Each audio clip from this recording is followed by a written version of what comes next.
하니 아멘. 자, 우리 계속해서 우리 그리스도 예수 안에서 살아가는 삶 이제 두 번째 시간, 나는 죄인입니다라는 이야기를 오늘 나누려고 합니다. 은혜를 받았다는 것이 무엇일까? 다양하게 대답할 수 있지만 오늘 이 성경 안에서로 국한지어 말씀드리면 자격 없는 자에게 베풀어 주신 하나님의 선물을 누린 사람입니다. 그 은혜라는 단어 자체가 그렇습니다. 대가 없이 하나님이 나에게 주셨다. 히브리어로는 헨이라는 단어를 씁니다. 이 말은 상급자가 그럴 의무가 전혀 없는데도 큰 선물을 베풀어 주는 겁니다. 그 부분이 중요합니다. 그러지 않아도 되는데 베풀어 주는 것이죠. 사랑스럽지 않은 자들을 사랑하시고 죄인을 용서해 주시고 그것을 결정하고 그리고 드러내시고, 이걸 보통 계시라고 합니다. 성경을 통해서든 어떤 특별한 사건을 통해서든 하나님의 은혜를 드러내시면서 구원으로 이끄시는 하나님의 선택을 은혜라고 합니다. 그래서 이 은혜를 깊이 깨달으면 자동적으로 나오는 고백이 하나 있습니다. 나는 받을 자격이 없었습니다. 이 고백이 나오는 겁니다. 그것을 오늘 제목으로는 죄인이라고 표현하는 거죠. 이게 죄라는 단어 자체가 너무 윤리, 도덕, 행위적으로 우리에게 깊이 다가오다 보니까 자꾸 어떤 사건, 행동, 어떤 잘못된 일, 어긋난 일로 자꾸 죄를 떠올리지만, 죄라는 것 자체가 하나님과 멀리 떨어져 있다는 뜻입니다. 하나님과 어긋났다는 뜻이죠. 그러니까 그럼에도 불구하고 은혜를 깊이 누리면 결국 내게 잘못이 있었구나를 고백하게 된다는 것입니다. 그러니까 만약 내가 뭐 그렇게 못된 죄인입니까? 라고 반문한다면 아직 십자가를 통한 예수 그리스도의 은혜를 깊이 깨닫지 못한 것일 수 있습니다. 이런 관점에서 오늘 누가복음을 보면 베드로의 회심이 기록되어 있죠. 사복음서를 다 읽어보면 이 장면이 예수님과 베드로의 첫 만남이 아닙니다. 예수님과의 베드로의 만남은 몇 번 있습니다. 그리고 아마 그 몇 번의 만남 속에 베드로의 마음 속에는 이분이 우리가 기다렸던 그 메시아인가? 혹은 이 선생님을 통해 듣게 된 율법 말씀이 좀 다르다. 몇 번의 만남을 통해 베드로가 충분히 느꼈을 겁니다. 그런데 이날은 밤새 아무것도 잡지 못하고 물고기를 한 마리도 잡지 못하고 정리하는데, 2절에 보니까 그물을 아예 씻고 있었습니다. 그러니까 이제 집에 들어가려고 한 것이죠. 그런데 예수님이 그 시몬 베드로의 배를 빌려서 물에서 조금 띄어 놓고 거기서 말씀을 전하신 겁니다. 그리고 많은 사람들에게 설교를 한 후에 예수님이 그 유명한 명령을 하십니다. 저희는 이제 8절만 읽었는데 4절 보니까요, 깊은 데로 가서 그물을 내려 다시 고기를 잡자. 시간도 지금 많이 흘렀고요, 시점상 또 하루 종일 고생하고 밤새 고생하고 이제 막 정리하고 들어가야 하는데 다시 그물을 내려서 고기를 잡으라. 이거 사실 글로 읽다 보니까 너무 간단하게 느껴지지만 결코 쉽지 않은 수고입니다. 한번 생각해 보십시오. 우리 이런 거 있지 않습니까? 아주 극단적으로 예를 들어서 남편이 집에 늦게 들어온다고 분명히 전화가 왔습니다. 그래서 아이들이랑 밥 다 먹고 설거지 다 했는데 그때 들어와서 하는 얘기가 밥 못 먹었다고 얘기합니다. 그럼 한마디 바로 하시죠. 여지껏 밥도 안 먹고 뭐 했냐고요. 그럼 바빠서 그럴 수 있다 그러면 좀 먹고 들어오지, 그걸 꼭 굳이 들어와서 어떠십니까? 이것도 힘드시지 않으신가요? 자원교회 성도님들은 다 천사들이라 다 천사들이셔서 어쨌든 고생한 우리 남편 그게 무슨 대수냐, 다시 새밥 지어서 계란 후라이 하나 해갖고 반찬도 다시 확 해갖고 국도 끓여서 해주실 거라고 저는 믿습니다. 아멘 하시네요. 근데 남자분들이 아멘 하죠? 이거 예화가 지금 이렇게 여성분들이 아멘 하는 시점이었는데 남자분들이 아멘 했던 것 같아요. 그런 일조차도 사실은 불편할 수 있죠. 근데 저와 우리 모두는 어부 아니었잖아요. 이 베드로가요, 성지순례 가서 가버나움 지역에 들어가면 베드로의 장모님 집이 나오거든요. 거기 교회를 세워놨습니다. 그 코스를 항상 갔다 오면 깨닫게 됩니다. 베드로가 굉장한 부자였구나. 그거 알게 됩니다. 베드로의 집터가 어마어마하고요. 그 지역에 유지쯤 되었겠구나. 그냥 우리가 생각하기에 가난한 어부가 아니고요, 그냥 좀 고기를 많이 잡아서 부유한 사람이라는 걸 그 집터를 갔다 오면 깨닫게 됩니다. 사실은 아마 분명히 쉽지 않은 일이었을 거예요.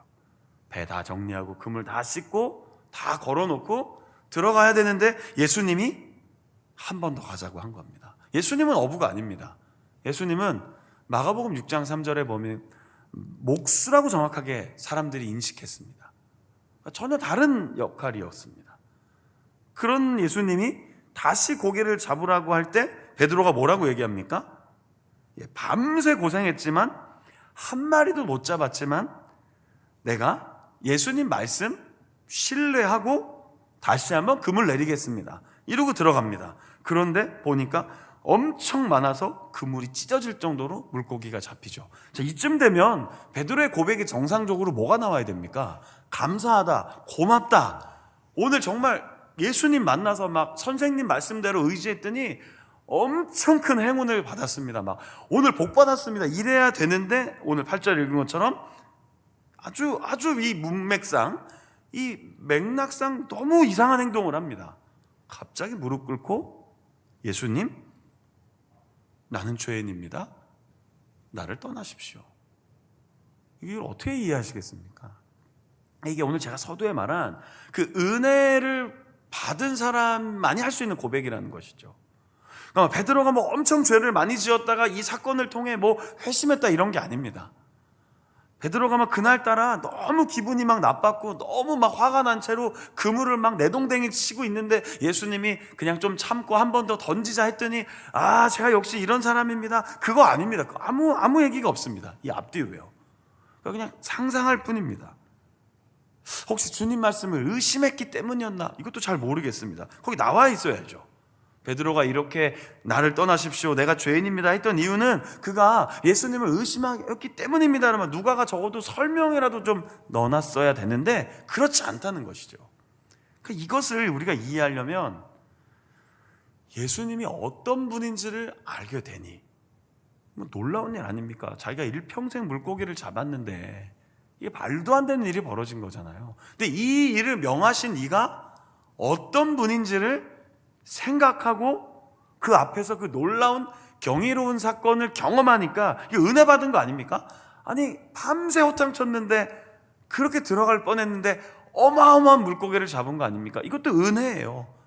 누가 베풀어 주신 호의를 받은 겁니다. 바로 그때 베드로는 정확하게 내가 누군지를 깨달았다는 겁니다. 난 부족하구나. 내가 다 알지 못하는구나.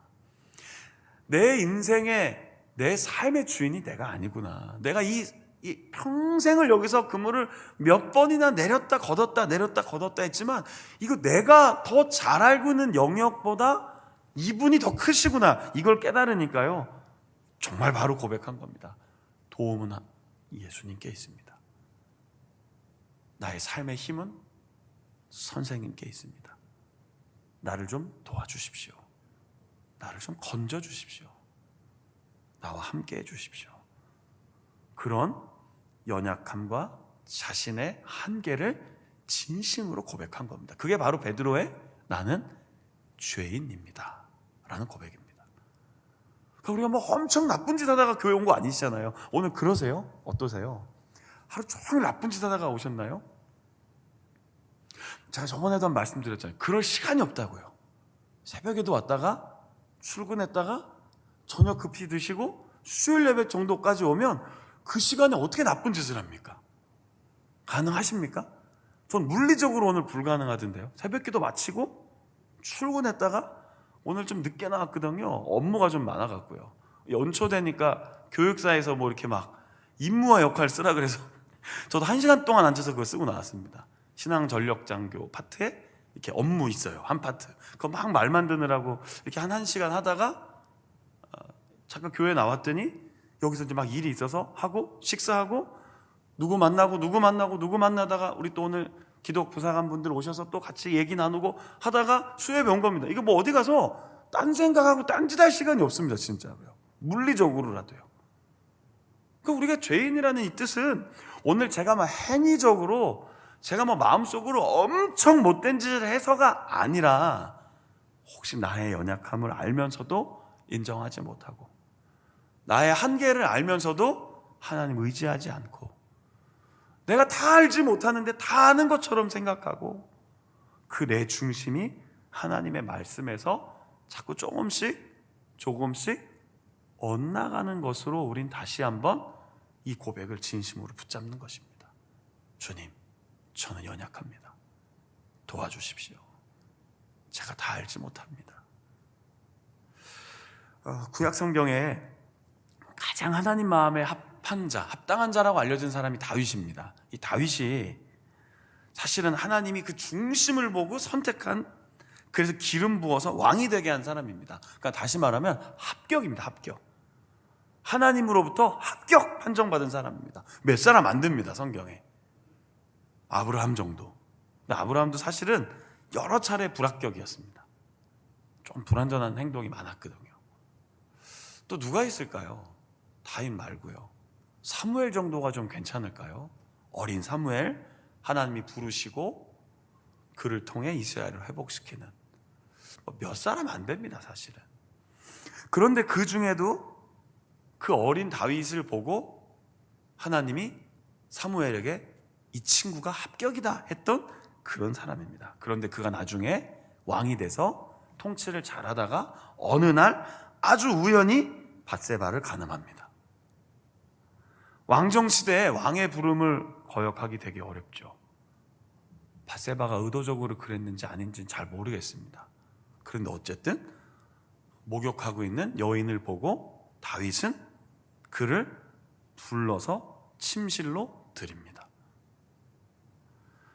그리고 아이를 뵙게 됩니다. 그거 어떻게 해결해야 됩니까? 이 정도까지 왔으면요. 이게 잘못했다고 생각하고 회개해야 되잖아요. 그런데 어떻게 해서든지 이 일을 감추고 막으려고 전쟁터에 있는 밧세바의 남편 우리아를 불러들여서 몇 번이나 집에 가서 잠들고 또 집에 가서 좀 쉬었다 가라고 했는데 말을 안 들으니까 나중에 요압 장군에게 편지를 씁니다. 제일 전선에 앞에 두고 죽게 해라. 그리고 실제 전사합니다. 그리고 편지가 도착했을 때 다윗이 뭐라고 했냐면요, 살다 보면 그럴 수 있다, 이런 식으로 대답합니다. 전투가 벌어지면 죽을 수도 있다. 다 계략이었거든요.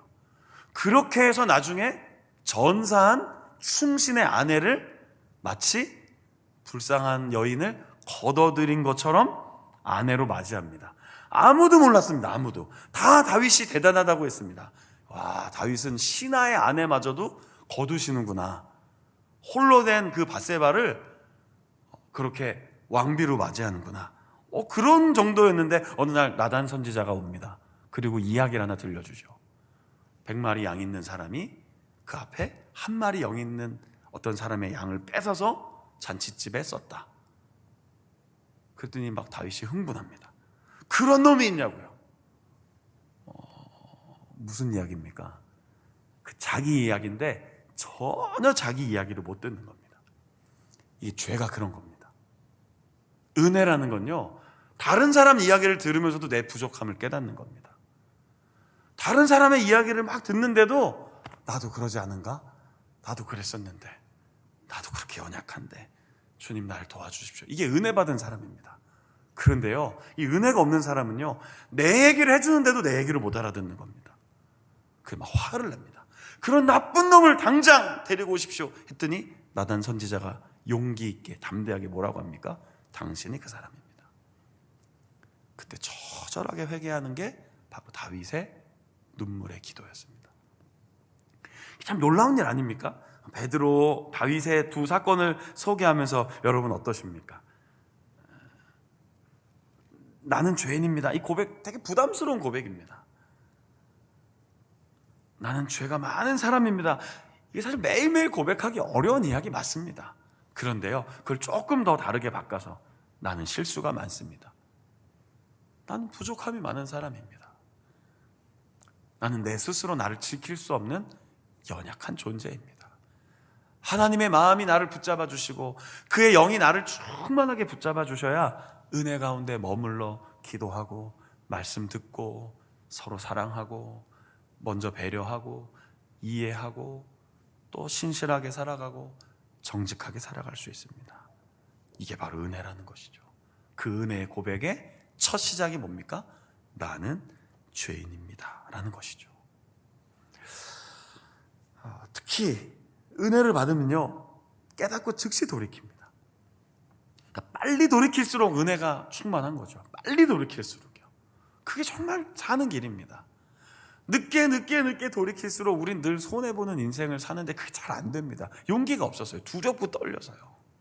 그리고 마주하기 싫어서요. 직면하기 싫어서요. 제가 요즘에 그 어떤 상담하시는 여성분이 하는 그 프로그램을 자주 봅니다. 주로 부부 갈등 때문에 많이 다투는 분들이 나와서 이 여성 상담하시는 분한테 제가 이름 불러드려도 되는데 또 워낙 프로그램 내용이라. 근데 그분의 특징이 하나 있습니다. 그냥 직설적으로 얘기해버립니다. 빙빙 둘러서 얘기하지 않고요. 왜 그러시냐고. 그렇게 살면 안 된다고. 사실 그러면 안 되거든요. 상담할 때는요. 상담할 때 뭘 하라 그랬습니까? 그렇구나. 그거 하라 그랬잖아요.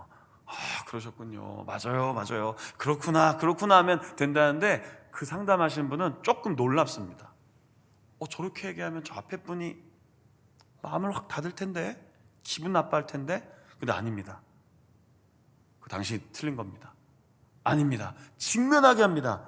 그런데 그 직면할 때마다 거기 앉아서 상담받는 사람들이 반응을 하더라고요.